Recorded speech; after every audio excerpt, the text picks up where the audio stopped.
नमस्कार मैत्रिणींनो, माझ्या चॅनलवर तुमचे मनापासून स्वागत। आज मी बनवणार आहे पारंपरिक सरगुंडे वाळवण। एकदम सोपी रेसिपी, परफेक्ट।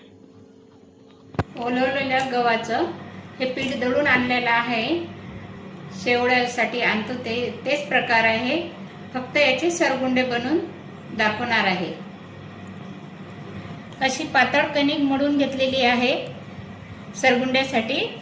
बघा, अशी छान सरगुंडे बनवण्यासाठी ह्या काड्या यूज करायच्या आहेत।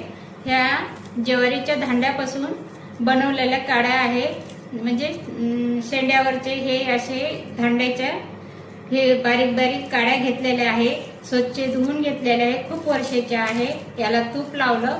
आता आपण चला तर मग बघूया कसं बनवायचं ते सरगुंडे। असं हे बनवून घ्यायचं आहे। बघा, असं बारीक बारीक असं शेवडीसारखं लांब लचक करून घ्यायचं। नंतर मग काडीला गुंडाळायचं। काडीला तूप लावून घेतलेलं आहे। आता बघा कसं गुंडाळायचं। याला म्हणतात सरगुंडे। लहान मुलं खूप आवडीनं खातात। मॅगी म्हणून मॅगी सारखं बनवून द्यायचं, खूप आवडीनं खातात। पूर्ण अशी एक काडी बनवून घेतलेली आहे। बघा, एकसारखी याची हे आलेली आहे।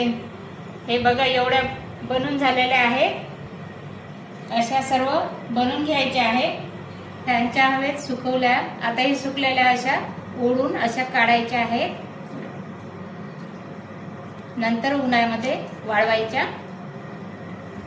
सरगुंडे 2 दिवस उन्हात वाळून घेतलेले आहे। छान वाळले। हे वर्षभराचं वाळवण आहे आणि हे लहान मुलांना आपण बनवून दिले की खूप आवडीनं खातात। हे म्हणजे लहान मोठे सर्वांनाच आवडते। हे सरगुंडे तुम्हाला कसे वाटले तुम्ही मला कमेंटमध्ये नक्की सांगा आणि तुम्ही पण बनवून बघा।